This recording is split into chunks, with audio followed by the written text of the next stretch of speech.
बाबा जी की प्यारी सात संगत जी, राधा स्वामी जी, सात संगत जी, जब हम अपने सद्गुरु पर अटूट विश्वास, प्रेम और श्रद्धा रखते हैं जी, और सब कुछ सद्गुरु के ऊपर छोड़ देते हैं, फिर हमारे जीवन में वह चमत्कार होता है जिसकी हम कल्पना भी नहीं करी होगी। सात संगत जी, आज की साखी भी कुछ ऐसी ही घटना पर आधारित है जी, जिसे सुनकर यकीन मानिए आपका सद्गुरु के ऊपर विश्वास और ज़्यादा बढ़ जाएगा जी। सात संगत जी, वीडियो शुरू करने से पहले एक बेनती है जी, वीडियो को अंत तक सुने और पसंद आए तो चैनल को सब्सक्राइब करके ऑल नोटिफिकेशन बेल जरूर प्रेस करें जी, ताकि हमारी आने वाली हर वीडियो आप तक पहुंच सके जी। सात संगत जी, ये साखी गाजियाबाद की एक छोटी सी गली के अंदर पुराने और छोटे से मकान के नीचे वाले कमरे में एक औरत फटे पुराने आसन पर बैठी हुई है, बाबा जी के ध्यान में मग्न थी। उस मकान में इस औरत की तरह और भी कई किराएदार रहते थे। उनकी बातचीत और आपस में रोज होने वाली बहस के कारण उस मकान में हर समय शोर सा रहता था, मगर उस औरत को इन सब बातों से कोई फर्क नहीं पड़ता था। वह औरत एक सत्संगन थी और जिसने बाबा जी से नामदान की बख्शिश हो चुकी थी। वह औरत का ज़्यादा से ज़्यादा समय भजन सिमरन में ही बीतता था। वह काफी गरीब थी। उसके कमरे में नजर डालो तो एक कोने में एक पानी का घड़ा और उसके पास एक छोटा सा ग्लास पड़ा था। ऊपर की तरफ एक कील के सहारे हांडी टंगी हुई थी, जिसे देखकर ये पता चलता था कि ये हांडी चूल्हे पर चढ़ाई जाती है। ठीक उसके बाईं तरफ बाबा जी की एक तस्वीर रखी हुई थी, जिसके सामने वे औरत बैठी हुई थी। सात संगत जी, कंगाली की अवस्था में भी वे फिक्री के साथ अपने सतगुरु के ध्यान में लगी हुई थी। इतना होने के बाद भी उस कमरे में किसी भी तरह की गंदगी या मैलापन नहीं था। गोबर से लिपी पुती पूरी जमीन साफ सुथरी बनी हुई थी।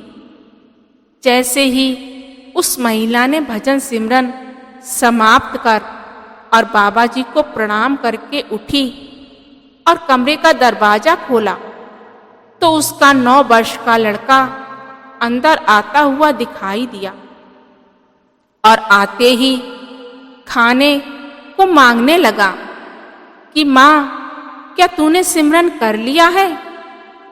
उस महिला ने कहा कि बेटा हाँ, मेरा भजन सिमरन समाप्त हो गया है। तो फिर बच्चा अपनी माँ से कहने लगा कि माँ, मेरा स्कूल जाने का समय हो गया है, मुझे भूख लगी है, बिना खाए मैं स्कूल कैसे जाऊं? तो वे महिला लंबी सांस लेते हुए अपने बेटे से कहती है कि आज तो घर में खाने को कुछ भी नहीं है। मैं 2-3 जगह गई थी, लेकिन कहीं से भी कुछ खाने को नहीं मिला। फिर वे बच्चा छोटा सा अपनी माँ से कहने लगा कि माँ, तो इसका मतलब क्या मैं स्कूल ना जाऊं? मुझे तो बहुत भूख लगी है। तू तो दिन रात भजन सिमरन ही करती है, खाने को तो कुछ लाती ही नहीं।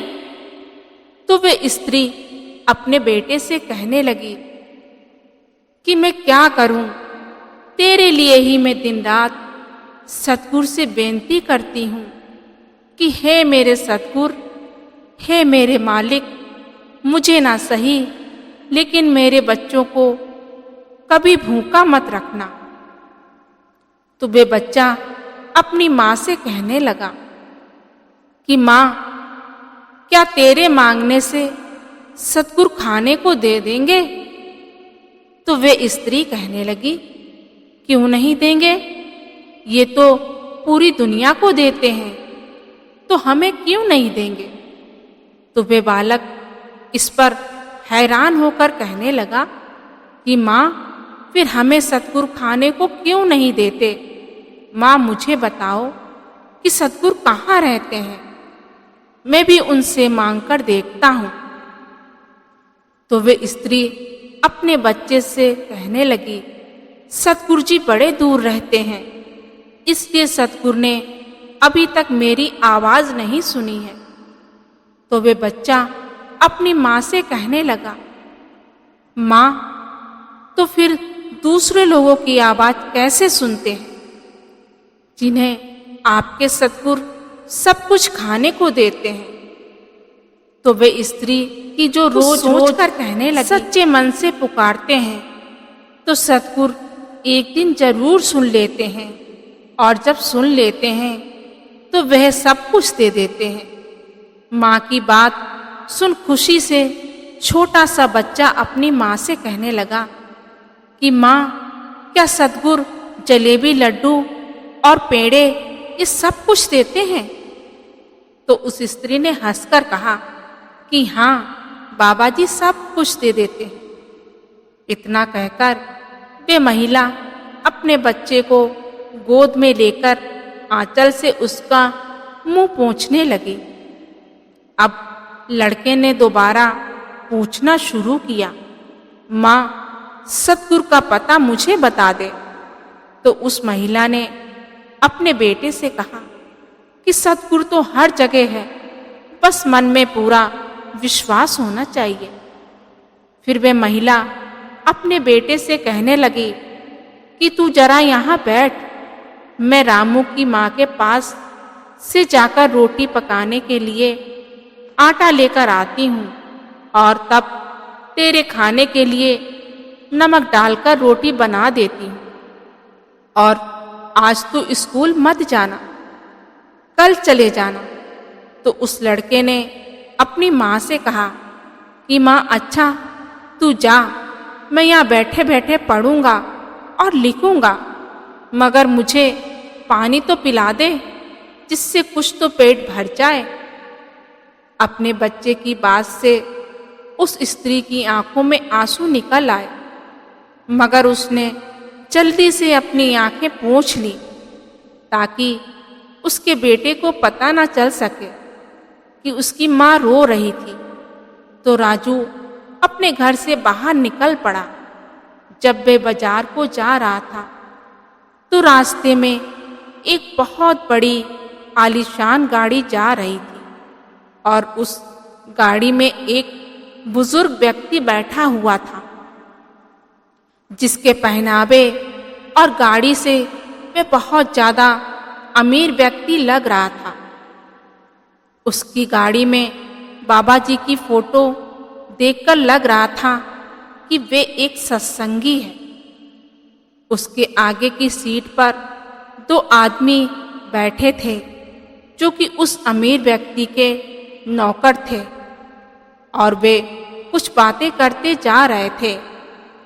वे अमीर व्यक्ति दोनों तरफ की दुकानों को देखता हुआ जा रहा था कि अचानक उस गाड़ी के आगे एक बालक आ गया जो सड़क पार कर रहा था, और ड्राइवर ने एकदम से ब्रेक लगाकर उस बच्चे को डांटते हुए कहा कि बेटा, जरा देखकर सड़क पार किया करो। ड्राइवर की डांट से वे छोटा सा बच्चा रोने लगा। उसे रोता देखकर ड्राइवर ने उस बच्चे को अपने पास बुलाकर कहा, बेटा, गलती तो तुम्हारी है, फिर भी तुम रो रहे हो। तो वे बच्चा उस ड्राइवर से कहता है कि मैं ये चिट्ठी उस लेटर बॉक्स के अंदर डालने के लिए जा रहा था, और जब बच्चे से नौकर को बातें करते देखा तो उस अमीर व्यक्ति ने उस बच्चे की तरफ देखा कि फटे पुराने कपड़े, उसकी दीन अवस्था और मासूम से चेहरे को देखकर उस अमीर आदमी के मन में उस बच्चे के लिए बड़ी हमदर्दी जाग उठी और उस अमीर आदमी ने समझा कि ये गरीब बच्चा जिसके बदन पर साबुत कपड़ा नहीं है शायद किसी दुकान का नौकर है और इस बेचारे को इसके समर्थ से बाहर काम करने को कहा है और ये बेचारा डर के मारे अपना काम पूरे किए बिना यहाँ से जाना नहीं चाहता। उस अमीर व्यक्ति ने अपने एक नौकर से कहा कि वे गाड़ी से उतरकर उस बच्चे की मदद करे। गाड़ी खड़ी की गई और उस अमीर व्यक्ति के नौकर नीचे उतरकर उस लड़के के पास गया और बोला, चल मैं तेरी चिट्ठी उस लेटर बॉक्स में डाल देता हूँ। इसके जवाब में लड़के ने चिट्ठी उसके हाथ में दे दी। अब जब उसकी नज़र लिफाफे पर पड़ी तो उस अमीर व्यक्ति का नौकर चौंक गया। उस अमीर व्यक्ति का नौकर वह लिफाफा अपने मालिक को दिखाने के लिए लेकर आ गया। अब लड़के को ये बात बहुत बुरी लगी क्योंकि उसे अपनी चिट्ठी खो जाने का डर था। इसलिए वह उस अमीर व्यक्ति के नौकर के पीछे पीछे जाने लगा।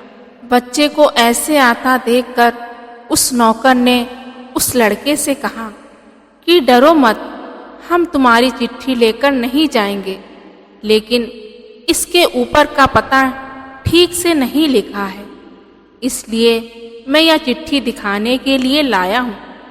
जब उस व्यक्ति ने चिट्ठी देखी और बच्चे से कहा कि अगर तुम कहो तो मैं इस पर अंग्रेजी में पता लिख देता हूँ, जिससे यह चिट्ठी जल्दी से सतगुरु के पास पहुँच जाएगी। अब उस लड़के ने खुशी होकर कहा कि हाँ, लिख दीजिए। उस चिट्ठी पर यह लिखा हुआ था, श्री सतगुरु जी जो हर जगह रहते हैं, यही पता है। पास में ही चिट्ठी पर अमीर व्यक्ति ने अंग्रेजी में उस पर यह लिख दिया, भानु प्रताप सिंह, और आगे पूरा अपना पता डाल दिया। अब वे छोटा बच्चा अंग्रेजी जानता नहीं था, इसलिए वह बात को कुछ भी समझ न सका। इसके बाद उस अमीर व्यक्ति ने उससे पूछा कि बेटा तुम्हारा घर कहाँ पर है? वे छोटा सा बच्चा अपने घर की तरफ इशारा करते हुए कहने लगा कि मेरा घर तो बड़ी दूर है। उस व्यक्ति ने प्यार से उस बच्चे का हाथ पकड़कर कहा कि आओ, हमारी गाड़ी पर बैठ जाओ ताकि हम तुम्हें तुम्हारे घर तक पहुंचा दें। लड़का गाड़ी में बैठ गया। गाड़ी में बाबा जी की फोटो देखकर बच्चा हैरानी से बोला, क्या ये आपके भी सतगुरु हैं? और आपको क्या ये लड्डू जलेबी देते हैं या कभी कभी देते हैं और कभी नहीं देते हैं? इतने में लड़के का घर आ गया और वे अपनी पूरी बात होने से पहले ही गाड़ी रोककर कहने लगा और गाड़ी से उतरकर अपने कमरे में चला गया। अगले दिन लड़के के हाथ की लिखी हुई चिट्ठी, जिस पर उस अमीर व्यक्ति ने अपना पता लिखकर लेटर बॉक्स में छुड़वा दिया था, 2 दिन बाद वे चिट्ठी उसे मिली और वे चिट्ठी अपने हाथ में लेकर वह अपने कमरे में चला गया और अकेले बैठकर पढ़ने लगा। उस चिट्ठी को पढ़कर वे बहुत भावुक हो गया। उस चिट्ठी में लिखा था, सतगुरु जी, मैंने अपनी माँ से सुना है कि तुम सारी दुनिया को खाने के लिए देते हो, जो कोई भी जो कुछ मांगता है। तुम्हारे भंडारे में सब कुछ भरा रहता है, फिर तुम मुझे क्यों कुछ नहीं देते? आज मैं दिन भर का भूखा हूँ। मेरी माँ ना जाने कितने दिनों से भूखी है और मेरे घर का रोज रोज यही हाल है। कृपया करके मेरे लिए 2-3 किलो लड्डू जलेबी का बंदोबस्त कर दीजिए, जिससे मैं और मेरी माँ और मेरे साथ में खेलने वाले मेरे दोस्त भी लड्डू खा लिया करें। मैंने आज तक लड्डू जलेबी कभी नहीं खाई, मैं उनका स्वाद नहीं जानता। साध संगत जी, जब उस बुजुर्ग अमीर व्यक्ति ने चिट्ठी पढ़ी और उसकी आंखें नम हो गईं, उसने अपने कलेजे पर हाथ रखा और लंबी सांस लेकर कहा कि मेरे सतगुरु कितना दयालु है कि उसने इस काम के लिए मेरा चुनाव किया है। मुझे मौका दिया है कि मैं उस मासूम भोले बच्चे की मांग पूरी करूं और उसकी मदद कर सकूं। सच में सतगुरु, कितना धन्य है तू, जिसने तुझ पर भरोसा और अटूट विश्वास रखा। तूने उसका बेड़ा पार ही किया है। उस व्यक्ति ने तुरंत अपने एक नौकर को बुलाया और उसको 3 किलो लड्डू जलेबी, कुछ खाने का सामान और एक चिट्ठी उस लड़के के घर देकर आने को कहा और ऐसा ही हर रोज करने को कहा। दूसरी तरफ उसने एक वकील साहब को एक वसीयतनामा लिखने के लिए बुलाया। उधर उस लड़के के दरवाजे के बाहर किसी की दस्तक हुई तो लड़का दौड़ता हुआ अपने घर का दरवाजा खोला तो लड्डू जलेबी और एक चिट्ठी लिए एक आदमी खड़ा था और बोला, ये सब तुम्हारे लिए।